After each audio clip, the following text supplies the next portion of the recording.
एक बड़ा महत्वपूर्ण निर्णय तो हमने ये लिया कि हिमाचल प्रदेश में जो हमने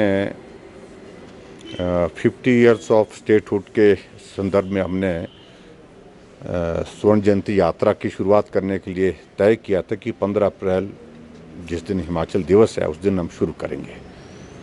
वो निर्णय फ़िलहाल हमने स्थगित किया क्योंकि कोविड के मामलों में लगातार काफ़ी तेज़ी से बढ़ोतरी इन दिनों में हुई है।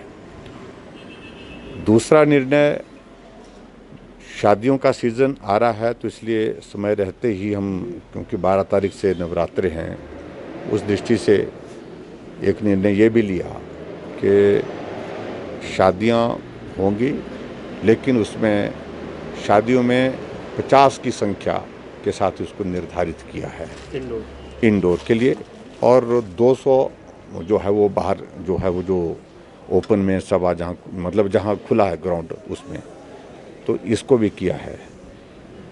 प्रमुख रूप से तो ये दो निर्णय लिए हैं। इसके अतिरिक्त कोई बड़ा महत्वपूर्ण निर्णय नहीं लिया। परसों हमारे प्राइम मिनिस्टर साहब की वीडियो कॉन्फ्रेंस भी है, तो उसमें उनकी बात को भी सुनेंगे। उसके बाद आगामी निर्णय भी लेंगे। 1-2 दिन असेसमेंट के लिए हमारे पास और भी वक्त हो जाएगा।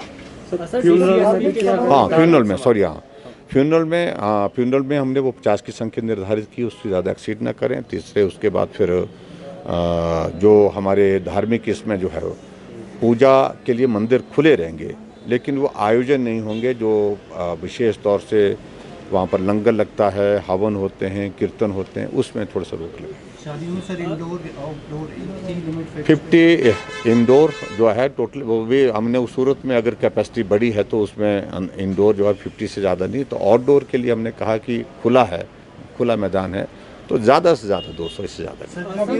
एक वेरिएंट आया है जो नया स्ट्रेन आया है कोविड का, एक मामला वो जानकारी हमको मिली है, एक मामला इस तरह से आया है। बाकी इस प्रकार की और चीज़ों की और मामलों की पुष्टि नहीं हुई है, लेकिन फिर भी उसके बावजूद हम सतर्क हैं। आज हमने जो मीटिंग की है उसमें तो यही आने वाले समय के लिए तैयारियाँ, पीपी किट अवेलेबल रहे, मास्क अवेलेबल रहे, सैनिटाइज़र अवेलेबल रहे। उसके बाद होम आइसोलेशन के लिए हम गियर अप हो जाएं। बेड कैपेसिटी को बढ़ाने के लिए हमने कह दिया कि बेड कैपेसिटी एकदम बढ़ा दीजिए, उसके लिए प्लानिंग शुरू कर दीजिए। उसके लिए शुरू कर दी प्लानिंग। कॉन्टैक्ट ट्रेसिंग के लिए जो थोड़ा शिथिल पड़ा था, काम थोड़ा ढीला पड़ा था, उसके लिए कह दिया कि भी कॉन्टैक्ट ट्रेसिंग भी साथ साथ करिए।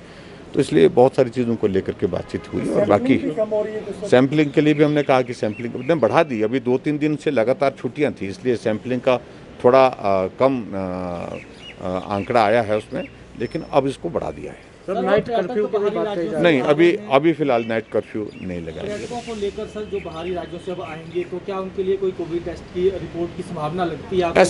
ऐसे आने वाले समय में इस तरह की संभावनाएं हो सकती है। खास तौर से जो 8 राज्यों से जो आ रहे हैं, वो हैवी लोड वाले जो स्टेट हैं, उस पर विचार किया जा सकता है। इस पर हमने कहा कि हम 2 दिन बाद हम ऐसे ही मिल रहे हैं प्रधानमंत्री जी के इसके साथ, और उसके बाद 9 तारीख को हमारी कैबिनेट मीटिंग है, उसमें निर्णय